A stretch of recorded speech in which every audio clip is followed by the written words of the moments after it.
Hi. Hello.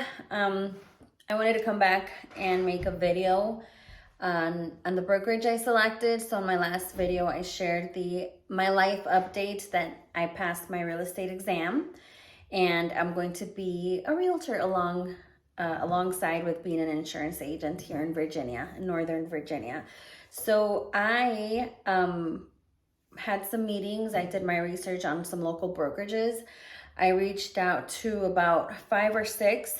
Some I just emailed, and since I didn't receive a reply or a phone call back, I just went to their location, to their local offices. And there was a broker there. So each office has a broker, which is the main person that is responsible for assisting you and making sure that you're doing everything correct.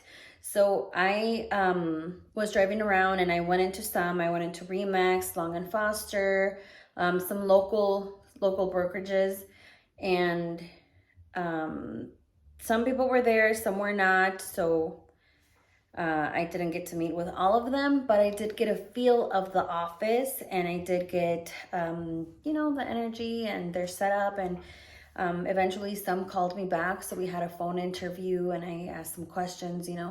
The main things for me as I'm starting out are that I know the first year I'm going to be learning. I need to make sure that I have somebody that can back me up. If I need help, if I need assistance, I can go to them. If I'm stuck with something, I can give them a call. And also the energy. I don't need to go into an office. I already have my own office. But the energy of the people, that's really important to me. So I got that. And based on that, I made my decision. I also did, as I mentioned, some people called me back for phone interviews, and I also interviewed with EXP. They're a cloud-based, so they're all virtual. They don't have an office, but they're like the fastest growing brokerage recently. Like it's a big deal. Like when I searched online, what are the best brokerages, they were coming up at the top. So I met with a couple local ones. I didn't really get the vibe. I didn't share the vibe. Like the offices were very outdated. The feel, like the receptionist, like everything, I just didn't feel it, and I believe in feeling it.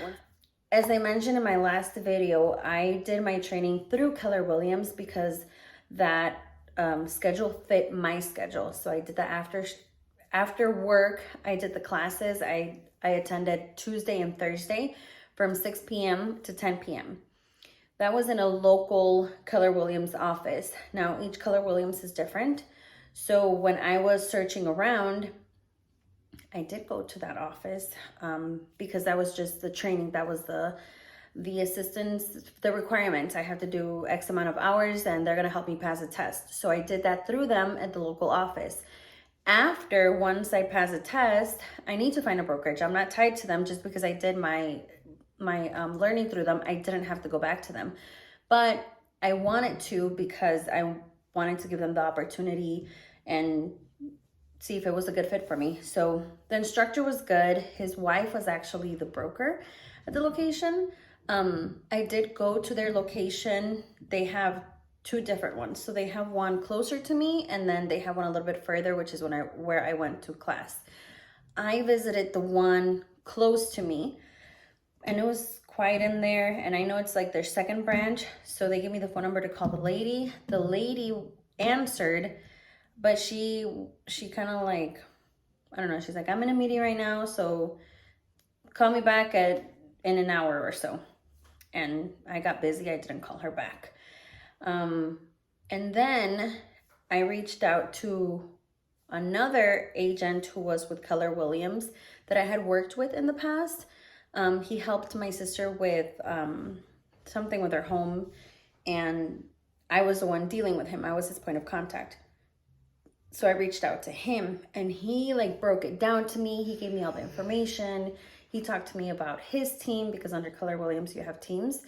So he gave me a lot of information, and he was very motivating. It was just nice to talk to him. I had a good conversation with him, and he shared some contact information of who I should talk to from his Keller Williams. So remember that each one is managed separately. So his is north from me. So it's a little bit further out, but it's not too far.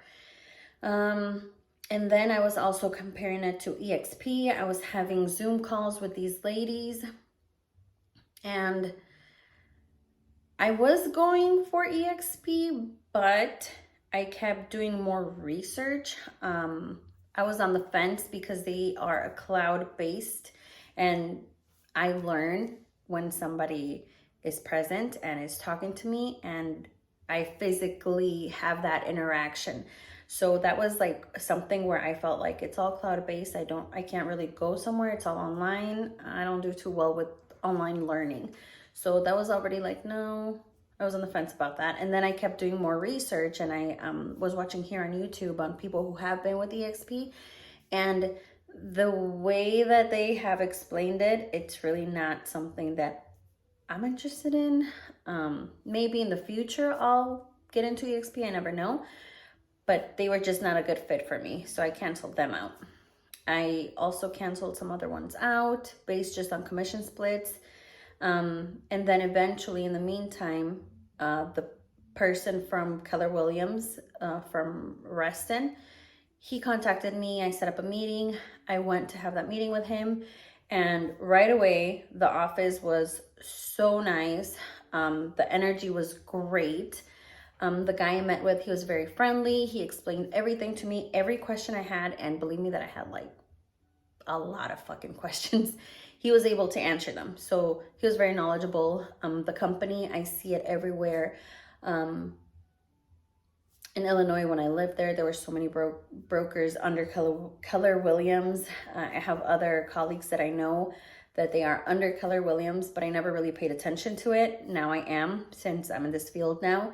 So the energy checked, the knowledge checked, the breakdown of the structure of my contract checked, like the commission split, it's all right for the first year. I know that for the first year, I'm going to be learning, and they provide a lot of training, which I really liked. So I can go to the location, I could do it online. I'm going to have a mentor that's going to guide me through the first 4 sales, which is really important to me because I don't know contracts. I don't know anything of that. So having a backup is really important, and it's going to be very helpful that they will guide me through that. And I also like the team aspect. So in the future, I can have agents under me, which is going to be great. I love helping people. So if I'm able to help people under me and I can teach them, I'm familiar with having staff. I'm familiar with working in a team. So I would love to just work with other agents in that way as well. So I really like that about Keller Williams. It's a good brand. I do plan on staying there at least for the first year, and then reevaluate where I am and what my needs are and how I can help people. So if I'm being helped and I'm able to help, that's a win-win situation. So right now I'm in the process of getting my license activated. It is going to be a lengthy process, about a month and a half, especially because we're in the holiday season. Tomorrow is Thanksgiving. So people are not working. Everything is slowed down a little bit, but it is moving forward. So right now I just have to wait for them. In the meantime, I am receiving invitations for their trainings. So I will be joining their trainings, and I'm continuing to do my own research online. I just can't practice real estate until my license is active. So I have to wait on that. But I am setting up my marketing. I'm setting up ways that I can reach out to the community and let them know that I'm going to be, or once I'm a licensed real estate agent, that I can help them. So yeah, I chose to work with Keller Williams. I will be hanging my license with them. If you're interested to see my journey, please follow along, hit the like and subscribe button. And I am planning to post more videos of day in the life and any other changes in my professional world. So if this is something that interests you, follow along. Thank you for watching.